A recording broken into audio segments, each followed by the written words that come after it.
What's up guys, today I have a really interesting video for you all that builds off one of my previous guides. Recently my national team guide has gotten more attention and people have been asking me to make an in-depth guide on the variations of that team aside from the classic Chongyun setup.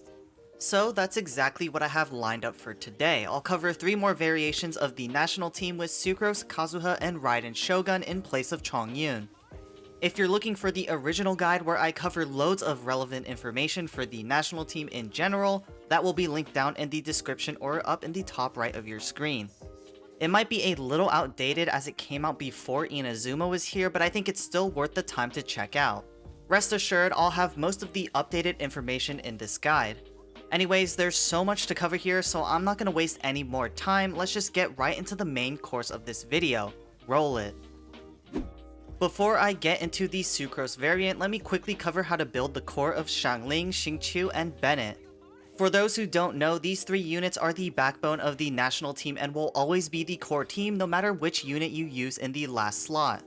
Even though I did cover how to build these 3 units in my previous guide, there have been some pretty big changes with Inazuma, and as promised, I'll put some infographics up on screen right now with updated information on what artifacts and weapons are best on these units for the national team. If you plan to use the Raiden Shogun variant, take these infographics with a grain of salt because your builds on these units will differ slightly. I'll cover the logistics of that later on in the video when I finish discussing the Sucrose and Kazuha teams. If you need to pause to take a good look at the options, feel free to do so. The general idea is that Xiangling and Xingqiu want around 180 to 200% energy recharge while maintaining a good ratio of crit stats. Bennett can also follow the same rule as Xiangling and Xingqiu if you're building him for damage, or he can also just be built as a pure healer with HP percent. Kicking things off with Sucrose, we have another 4-star unit that makes this team extremely free-to-play friendly just like Chongyun. What makes her so great in the national team is that her elemental mastery buff is very useful for snapshotting onto Xiangling's Pyronado, and she also provides the resistance shred from the 4-set Viridescent. And on the topic of the 4-set Viridescent, that's a nice segue into how exactly we want to build Sucrose. In the national team, her build is always going to be support focused, and there's no reason you shouldn't run the 4-set Viridescent Veneerer. For her artifact stats, we're looking for triple EM, and in her substats, you want to focus as much energy recharge as possible. Remember that aside from your main stats, you can also get EM substats from your flower and feather artifacts, so be on the lookout for that. As for Sucrose's best weapons, there are 4 different options that I like to choose from. The best option listed out of the 4 on screen right now is definitely going to be the Thrilling Tales of Dragon Slayers. This weapon's 48% attack buff can be snapshotted just like Sucrose's EM buff, which turns our Xiangling into a monster DPS. Out of the other options, Sacrificial Fragments is the standard Sucrose weapon, which has some nice utility and elemental mastery. Mappa Mare is the free-to-play option for the Sacrificial Fragments, but honestly 99% of the time, you'll have Thrilling Tales of Dragon Slayers available for Sucrose over a spare Catalyst prototype. And the last option, Favonius Codex, is a very underrated option for the national team. The passive can be used to funnel energy into the party members by activating the passive and then immediately switching to a different character that needs more energy. Into the fun stuff, let's dive into the general/opening rotation for the national team if you're using Sucrose. On screen right now are some important terms that you might want to know, as I'm going to cover a lot in a short amount of time. Just like my last guide, I'll quickly run through the rotation first, then slow things down to explain exactly what's happening. To start out with our Sucrose rotation, we want to use Bennett E into Q, Sucrose E, Xiangling Q and then E, Xingqiu Q then E, Sucrose Auto then E, then swap back to Xiangling and auto attack for Xingqiu's Rain Swords. If we look at exactly what's happening, we have Bennett unload his abilities first to apply Pyro to the enemy. Once that happens, we use Swirl with Sucrose's E to grant the party her elemental mastery buff and shred Pyro resistance with the 4-set Viridescent. After that, we switch back to Xiangling and snapshot her Pyronado with Bennett's attack buff and Sucrose's EM buff. If you have TTDS on Sucrose, this will also snapshot on Xiangling's elemental burst. Then we switch to Xingqiu to get vaporized hits with Q into E. Last but not least, we need to switch back to Sucrose and unload a normal attack and even an elemental skill if you have C1, so we can get the resistant shred for Hydro as well. Beyond that, we simply switch back to Xiangling and continue to normal attack for more rain swords with Xingqiu. You can also switch to Bennett every few seconds to generate pyro particles for Xiangling. Now you may have noticed that we did not use Sucrose's burst at all, and that's actually intentional. The issue with Sucrose's burst in the national team is that if it's infused with pyro, it messes up the whole rotation because Xiangling won't able to abuse nearly as much vaporized reactions. However, if you're looking for a way to use Sucrose's burst in the national team, here's how you can approach it. First, you want to Xingqiu Q, then auto attack with Sucrose and infuse her Q with Hydro. Once that's done, we can do the normal Bennett Q and Xiangling Q for a snapshot. Unfortunately, if you decide to use Sucrose with her elemental burst, you will lose out on snapshotting Thrilling Tales and even pyro resistant shred against some enemies. But Sucrose still gives some EM share this way, so she's not completely useless. Some players may not mind having unmaximized DPS if they just like playing without thinking too much. With this way of integrating Sucrose's burst, you don't have to think too much and we can ensure Xiangling still gets some good vaporized hits off. Moving into Kazuha, we have an extremely powerful support unit that allows his team to eat through pretty much every enemy in the game. The Kazuha build for the national team does not differ from his regular EM build, which means he's a super easy unit to build. The build pretty much mirrors Sucrose's in terms of artifacts. We have the 4-set Viridescent as the only option that you ever want to run, and triple EM in your artifact stats. The only slight change that you can make is to substitute Elemental Mastery for Energy Recharge in the Sand slot. The reason I say this is because Kazuha's Elemental Burst is crucial to the national team, whereas Sucrose would rather not use her Elemental Burst. As for weapons, we have options for all kinds of players. Your free-to-play options include Iron Sting and Festering Desire, while your premium option is obviously Freedom Sworn. Other weapons with good synergy on Kazuha include Sacrificial Sword, Favonius Sword, Amenoa Kageuchi, and the Ali Flash. Kazuha only needs 160 to 170% energy recharge as a solo Anemo unit, so with a good energy recharge weapon and a few ER substats, you should be good to go for energy generation. Just like the alternate Sucrose rotation, here we're looking to infuse Kazuha's Elemental Burst to boost Xingqiu's damage and apply Hydro for Xiangling at the same time.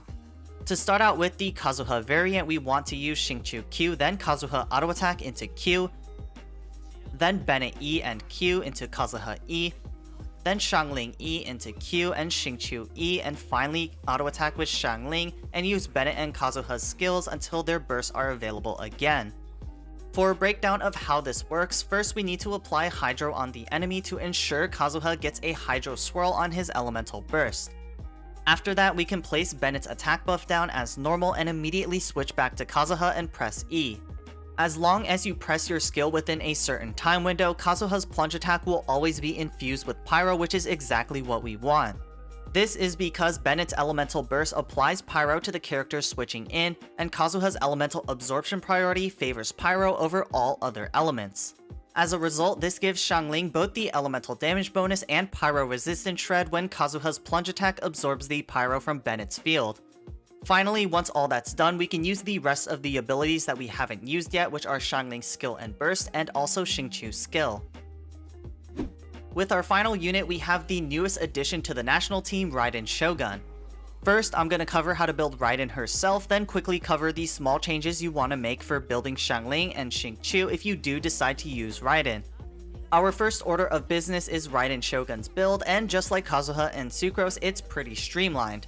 For artifact sets, you want the 4-piece emblem of Severed Fate 99% of the time.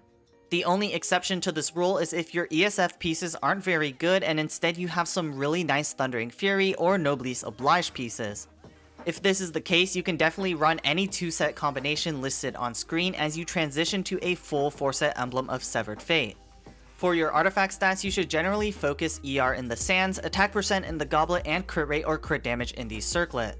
There are some exceptions to this based on your weapon and artifact substats, but that's a long-winded topic. I don't want this guide to drag on for too long, so if you don't know what to build, the ER attack crit setup is the safest option. More details about this dilemma have been covered in my Raiden Shogun build guide, which will be linked in the description below. For those looking to optimize their builds a little bit further, definitely check that out. Anyways, to wrap up Raiden's build, we have a ton of viable weapon options, but the best are definitely going to be Engulfing Lightning, Staff of Homa, and the Catch. The Catch is your completely free-to-play option, but another option for low spenders is the Deathmatch. Beyond that, pretty much any other 5-star polearm or even Favonius Lance work quite well on Raiden as alternative options. On to our second order of business with the Raiden national team. As promised, here are the changes you can make to Xingqiu and Xiangling if they're going to be dedicated teammates of Raiden Shogun. You may be asking, is it necessary to change the builds of Xiangling and Xingqiu when paired with Raiden? The answer is absolutely not, especially if you're using these characters in different teams. These changes are simply for maximizing DPS and are completely optional for the average player. The reason why we can change builds with Raiden is because she provides energy for the party with her elemental burst and allows us to focus less on energy recharge and more on damage stats for our other characters. One thing to note is that if you have Bennett built with HP percent for healing, you have no need to waste resources fixing his build to match up with Raiden Shogun. Xiangling and Xingqiu are the main targets to focus on because that's where our source of damage is probably going to be coming from. Alright, with that explanation out of the way, let's briefly talk about Xiangling again. The 4-set Crimson Witch of Flames is now best in slot over the 4-set ESF because we won't be building nearly as much energy recharge. Not to mention, the 4-set effect of Crimson Witch fits perfectly when paired with both Xingqiu and Raiden Shogun. Aside from that, everything else is pretty much the same. Just keep in mind that Xiangling only needs about half the ER that she normally needs, which puts us around 150% energy recharge. This means if you decide to run an energy recharge weapon, then you don't need much ER in artifact substats. As for Xingqiu, the same exact logic applies. The 4-set ESF is not the best artifact set, and now we use more traditional options like the 2-set Heart Adept with the 2-set Noblesse Oblige or Gladiator/Shimenawa. Sacrificial Sword is still phenomenal on Xingqiu, but premium damage options like Primordial Jade Cutter and Mist Splitter Reforge become a lot better because we only need around half the energy recharge we would normally want. And finally, we're at the very last subsection of this video. One more crucial thing that we have to cover is the general rotation for Raiden Shogun. With Raiden C6, you can get this rotation to be absolutely seamless, but without C6, there will be a little bit of downtime in between our elemental bursts, just like when we play Sucrose or Kazuha. To start off with the Raiden Shogun variant, we want to use Raiden's E, Bennett's Q and E, Xingqiu's Q and E, Xiangling's Q and E, then finally Raiden's Q, and then after that we rinse and repeat the same rotation when your bursts are available. This rotation is fairly simple compared to the last ones that I covered, and there's not much to break down here. We start out with Raiden's E to ensure all other characters will get the elemental burst bonus from her Eye of Stormy Judgment. After that we place Bennett's burst down to buff our attack, and then we unload everything we have at our disposal. If you don't have C6 Raiden, once her elemental burst Muso Ishin is finished, we can refresh the duration of her elemental skill and switch back to Bennett to start generating energy for Xiangling if you don't already have her Pyronado ready to be used off cooldown. And with that, it's time to wrap up the video. This one was jam-packed with information, so hopefully you enjoyed it or got something useful out of it. If you like what you see, definitely consider supporting the channel by liking the video and maybe even subscribing if you want. If you want to keep in touch with me or my community, definitely hit up my Twitch or my new Discord, which both will be linked in the description box below. Anyways, other than that, it's the same as always. I'll see y'all in the next one. Peace.